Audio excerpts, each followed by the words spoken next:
गए शब्द वक्ता द्वारा खुद के अपने व्यक्तिगत विचार हैं, जिससे पर्दाफाश लाइव न्यूज का कोई भी प्रत्यक्ष व अप्रत्यक्ष रूप से संबंध नहीं है। नमस्कार, आप देख रहे हैं पर्दाफाश लाइव और इस वक्त मैं दिल्ली के कोंडली विधानसभा के भीतर में हूं और आज हम लोग निकले हैं कि राजनीति जिस तरीके से अभी गर्मी है और जितना अभी चुनावी दौर जो अब नज़दीक आ चला है, तो जानने की कोशिश करने की हम लोग निकले हैं कि आज यहाँ का माहौल किस ओर है। तमाम जो यहाँ के लोग हैं सब आसपास यहीं के गलियों में रहते हैं और जानना चाहते हैं कि दलित समाज में कितना विकास हुआ है, कितना उनकी ओर तमाम जो पार्टी उन्होंने ध्यान दिया है। तो यहाँ वह आसपास के सभी समाज के लोग यहाँ बैठते हैं, लेकिन ज़्यादातर अपने दलित समाज के लोग यहाँ पर होते हैं। तो आइए हम जानने की कोशिश करते हैं कि यहाँ पर माहौल किस ओर का है। बाबूजी, अभी यहाँ पे किस तरह का माहौल होगा? भैया अभी तो यहाँ सारे जो पार्टियाँ हैं, इससे सबसे बढ़िया हमें तो मैं कह रहा हूँ, मैं बीएसपी से अलावा कहीं का मतलब नहीं है। अब कांग्रेस अब ये से जो आम आदमी पार्टी छोड़ के बीजेपी में चली गई, अब ये तो दल बदलू है, दल बदलू के लिए कोई जगह नहीं होती कहीं भी, ठीक है। तो इसलिए हम तो बीएसपी के हैं और बीएसपी के ही रहेंगे और ज़्यादातर हमारा बीएसपी का ही माहौल है, क्यों हम हमारे मुकेश बालाजी हैं, इस टाइम हमारी बीएसपी से खड़े हैं, हम तो उन्हीं के साथ हैं बस। अभी ये जो पार्क भी हम देख रहे हैं सर, ये काफ़ी सालों से उजड़ा सा नज़र आ रहा है। अगर आप हम कैमरामैन से कहें दिखाने की कोशिश करें, तमाम यहाँ पे सभी पार्टियों के ज़्यादातर प्रोग्राम होते हैं, दलित समाज यहाँ बैठता है, एकजुट होता है, आपस में अपने विचारों को साझा करता है एक दूसरे के साथ में। अगर हम इस पार्क की भी डेवलपमेंट की बात करें, देखें तो ये पार्क उजड़ा सा नज़र आता है, इस पर क्या कहेंगे? देखिए, आम आदमी पार्टी की 11 साल सरकार नहीं थी और इसमें बोरवेल लगा था, वो भी उखड़वा दिया। आज तक जो है ना इसमें केजरीवाल जी ने ध्यान दिया, ना मोनू ने, यहाँ विधायक है उसने ध्यान दिया इस पर, और कितनी बार कही है। और इन्होंने सीवर खुदवा दिए। सीवर ऐसे है जिनका पानी नीचे जा रहा है, जो सप्लाई वाला पानी भी गंदा हो रहा है उससे, और बड़े परेशान हैं, उनमें बदबू आ रही है और ओवरफ्लो हो रहे हैं सब सीवर। कोई सीवर भी बढ़िया नहीं है, सारे टूटे पड़े हैं सीवर, उनके ढक्कन टूटे पड़े हैं, किसी दीवार टूटी पड़ी है, सारे हैं। मैं कह रहे हैं हमने तमाम चीज़ें फ्री कर दी। मैंने खुद अपने घर के आगे का सीवर मैंने खुद करवाया अपने हाथों से। ये कोई नहीं कर रहा कहीं भी, कुछ नहीं। नाली है वो सब टूट गई, भर गई, कोई नाली नहीं बनी। सड़क वो टूटी पड़ी है, कुछ नहीं है, पानी गलियों में फैल रहा है, सड़क पे पानी फैल रहा है। आके देखो पूरी तरीके से, देखो कॉलोनी का हाल, तो ऐसे तो पता लगे। और विकास का कोई नाम नहीं है इधर, मैं आपको बता रहा हूँ, विकास का कोई नाम नहीं है। बाबूजी ये कह रहे हैं कि गलियाँ नालियाँ सब। ये सत्य बात है, बिल्कुल। काम बोलता है आदमी का, अगर काम किया तो काम दिखाई देगा, और काम दिखाई देगा तो पब्लिक वोट देगी, और काम होगा नहीं तो पब्लिक वोट क्यों देगी? काम दिखाई देगा। अगर काम हुआ है तो केजरीवाल को जो मतलब लॉलीपॉप दिखाया है 2100 का, वो देने की जरूरत ही नहीं थी। महिलाओं को जो बात करें, हम महिलाओं को जो 2100 रुपये देने की जो वादा किया है, वो देने की जरूरत ही नहीं थी। काम किया तो वोट तो अपना मिलता। अब ये हकीकत है कि या तो कोई भी गली मतलब है कि यहाँ ऐसी नहीं है जिसमें मतलब है कि ना टूटी हो। सारा जो बरसात का पानी, सब नाली बंद हो गई हैं। बरसात का पानी कहाँ जाएगा, वहीं सब बढ़ता है सब, कोई रास्ता नहीं है बरसात के पानी जाने का, सारी नाली बंद हो गई है। और पानी का जो पीने का पानी, उसके पीने का पानी वो भी गंदा पानी आता है। वो सीवर पता नहीं कहाँ से टच हो रहा है, बोरिंग से आता है, पता नहीं कहाँ से आता है, गंदा पानी आता है। विधायक ध्यान नहीं देता, कोई विधायक ध्यान नहीं देता। विधायक को तो सब पता है। अच्छा, रहेगी पार्क की बात, यहाँ पे पार्क सूखी घास पड़ी है, पेड़ तो सूखे। यहाँ कोई कई बार बोला है कि यहाँ भाई एक समर लगवा दो, जिससे जो पेड़ रोगों के लिए पानी की जरूरत है, घास के लिए पानी की जरूरत है। यहाँ कोई भी साधन नहीं है, कोई भी साधन नहीं है यहाँ पे। सर क्या कहना? कुछ नहीं कहना। बाबूजी क्या कहना चाहिए? क्या कहेंगे कि हमें विकास चाहिए, और क्या चाहिए? विकास नहीं है तो वो तो कह रहे हैं विकास कर रहे हैं 10 साल से। ना हो रहा, क्या विकास हो रहा? चलते में साले सब लोग सड़क टूट रही है, वो विकास का एक और है। जी जी, 2017 से वृद्धा पेंशन बंद हुई है, जबकि पूरे भारत में वृद्धा पेंशन लागू है। ये दिल्ली की वृद्धा पेंशन क्यों बंद है?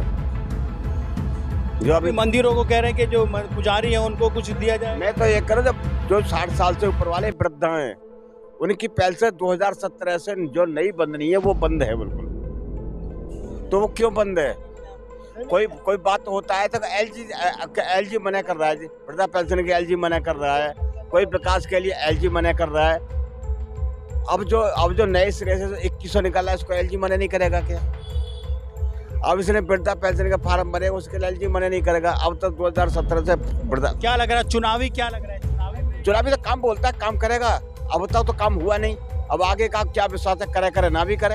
बाबू कुछ कह रहे थे आप इस बार? मैं कह रहा हूँ कि वो जो है मंदिरों के नियम पुजारियों को पैसा दे रहा 15-18 हजार, तो ये जो है ना और वही मंदिर के पुजारी हैं क्या और नहीं है? बौद्ध धर्म में बौद्धिस्ट नहीं है या वो जैन धर्म के जैनी नहीं है क्या, या ईसाई नहीं है?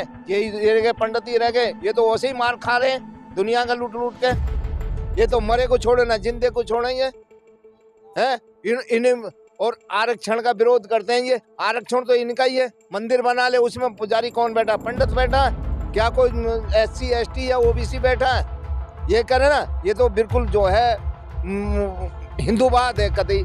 ये हिंदू कट्टर है केजरीवाल। मैं कह उसकी बात नोट के ऊपर कह रहा हूँ कि लक्ष्मी गणेश की मूर्ति होनी चाहिए। अरे तो इन्हें बाबा साहब का नाम लेके चल रहा है, तू झंडा लेगा बाबा साहब का चल रहा है, तो भगत सिंह जी का लेके चल रहा है, उनकी फोटो लगवाना। बाबा साहब की तो बात करते ही, बाबा साहब का या भगत सिंह जी का फोटो लगवाना नोट पे। गांधी का क्यों लगवा रखा? गांधी को हटा, गांधी ने कौन सा काम कर दिया था? गांधी ने कौन सा काम कर दिया? ये तो उन्हीं से बात करता। आप तो कहना चाहिए। मैं कुछ नहीं कहना चाहता। चलिए इधर जी, बाबू जी क्या किसके बारे में कहूँ? विकास के बारे में बताइए, डेवलपमेंट के बारे में बताइए कि यहाँ देखिए, डेवलपमेंट का जो बात है वो ये है कि जो राज्य सरकारों के हद में है उनका डेवलपमेंट करना चाहिए राज्य सरकार को। बाकी व्यक्ति के डेवलपमेंट का जो मामला है वो व्यक्ति स्वयं कर लेगा।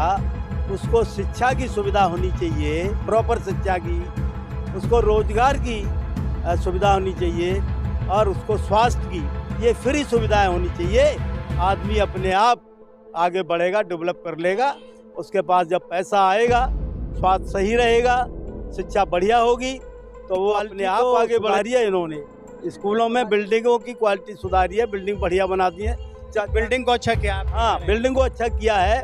बाकी जो है एजुकेशन जो है बढ़िया नहीं है, उसमें जो है सुधार नहीं है, रिजल्ट डाउन हो रहे हैं और बढ़िया विद्यार्थी नहीं निकल रहे जो कहीं कामयाब हो सकें। इसलिए शिक्षा, स्वास्थ्य और तुम्हारी रोजगार, ये 3 चीज़ें बहुत ज़रूरी हैं आदमी के लिए।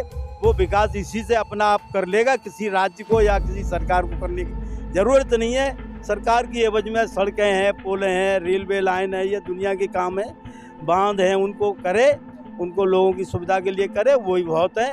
बाकी व्यक्ति अपने आप कर लेगा। उसको जो है ये 3 चीज़ें फ्री में मिल जानी चाहिए और होनी भी चाहिए। क्या कहना चाहेंगे आप?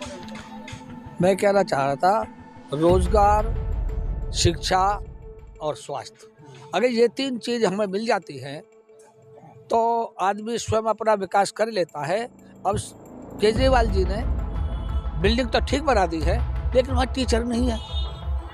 किसी भी स्कूल में जाके देख लीजिए, अगर उसमें पूरी वैकेंसी भरी हुई हो। तीसरी बात, वो कॉन्ट्रैक्ट पे टीचर लगा रखे, गेस्ट टीचर लगा रखे, उनका कोई भविष्य नहीं है, कुछ नहीं है। वो क्या पढ़ाओगे? पढ़ाएगा आदमी जब उसको ठीक पैसा मिलेगा। उनकी नौकरी पक्की नहीं है तो उसकी कोई जिम्मेदारी भी नहीं है। जिम्मेदारी नहीं है तो पढ़ाना वढ़ाना, बस वो भी अपना समय पास करते हैं। मोहल्ले कॉलोनियों में कुछ विकास हुआ है? मोहल्ले कॉलोनियों में की सड़कें सारी टूटी पड़ी है। ये उसकी देख लो, और भी नहीं तो सामने सब्जी मंडी की सब टूटी पड़ी है। अरे पक्की की तो बात छोड़ो, गली सब टूटी पड़ी है। पीने का पानी ठीक नहीं मिल पाता। सीवर का पानी जब कहाँ से आता करेक्ट होता है, सब गंदा पानी रहता है। तो बात नहीं बन पा रही। ये फ्री दे रहे हैं, इसके बारे में? फ्री के ऊपर हम कहते हैं आप फ्री मत दीजिए, सिर्फ रोजगार दीजिए। अगर रोजगार हमें मिल जाएगा तो फ्री की हमें जरूरत ही नहीं है। फ्री का तो एक लुभावना है, लोभ दे रहे हैं, उससे कोई फायदा नहीं है। एक चीज़ बताइए, आम आदमी पार्टी के अंदर में राजेंद्र गौतम जी का नाम सुना होगा, ठीक है जी, और दलित समाज से हैं, हाँ, और उनको पार्टी से निकलना पड़ा, उसके पीछे आप क्या समझते हैं? उसके पीछे तो क्योंकि केजरीवाल जी भी RSS विरोधी है, RSS के आदमी हैं, और गौतम जी ने बाबा साहब की 22 प्रतिज्ञाओं की बात की थी। 22 प्रतिज्ञा केजरीवाल जी को हजम नहीं हुई, इसीलिए उनको निकाल दिया। उन्होंने क्या बुरा किया था? 22 प्रतिज्ञा में किसी का विरोध है क्या? सब सारी की सारी मानवतावादी प्रतिज्ञाएं हैं वो। लेकिन ऐसा लगता है कि दलित विरोधी सर दलित विरोधी है ही, बिल्कुल कतई दलित विरोधी है। अगर दलित विरोधी ना होती तो कोई काम ऐसा नहीं होता। राजेंद्र गौतम कोई नहीं निकालते। शुक्रिया सर, थैंक यू। जी बाबू जी क्या कहना चाह रहे थे? पहले 10 साल प्रधानमंत्री रहा ये मोदी देश का, इन्हें जब इन्हें प्रतिमा हटाई नहीं। अब की बार तीसरी बार रात को 3 तारीख चोरी करता है ना, इन्हें रात को 3 बजे बाबा साहब की प्रतिमा हटाई। इन्हें क्यों हटाई वही ना? इसके वायरल बाबा साहब के नाम से ही वोट मांगता है ये, या केजरीवाल है कोई भी हो। अब ये बताइए इनका मतलब क्या था? ये बाबा साहब की प्रतिमा जो हटाई है। आपकी संख्या दिख रही थी ना वहाँ पे, आप कितने लोग जाते 14 अप्रैल को? हाँ, 14 अप्रैल को हमारे वहाँ बाबा साहब हम लोग जा रहे थे, फुलमाला चढ़ा हुए थे और लाखों आदमी जा रहा था। तो इन्होंने तो आंखों में चुभे हुए थे ना, ये केजरीवाल की भी आंखों में चुभे, ये हमारे बाबा साहब और ये मोदी के भी यानी कि चुभे हुए हैं। सबकी नज़र में आए ये तो, और वोट मांगते हैं। हम सब वोट मांगते ही है, तो वोट आपकी इस्तेमाल कर लेते हैं? वो तो हमारे इस्तेमाल कर रही, यही तो राज होता है। मान्यवर साहब कहेंगे इस बात को, तो वोट हमारा राज हाँ, हमारा बस यही तो होता है। नहीं चलेगा भैया, हमारी कोई सुना तो जब भी तो हो जाओ हमारी ये हमारा ही चलेगा। अरे कहाँ चलेगा हमारा? कोई कौन सुनता हमारी? हम धरना पर। तो ये जायज गुस्सा है दलित समाज की ओर से, जिस तरीके से बाबा साहब के नाम को इस्तेमाल किया जाता है और अपनी वोट तो बटोर लेते हैं, अपने नेता बना लेते हैं, लेकिन उसके बाद दलित समाज को वहीं पे छोड़ देते हैं। शुक्रिया।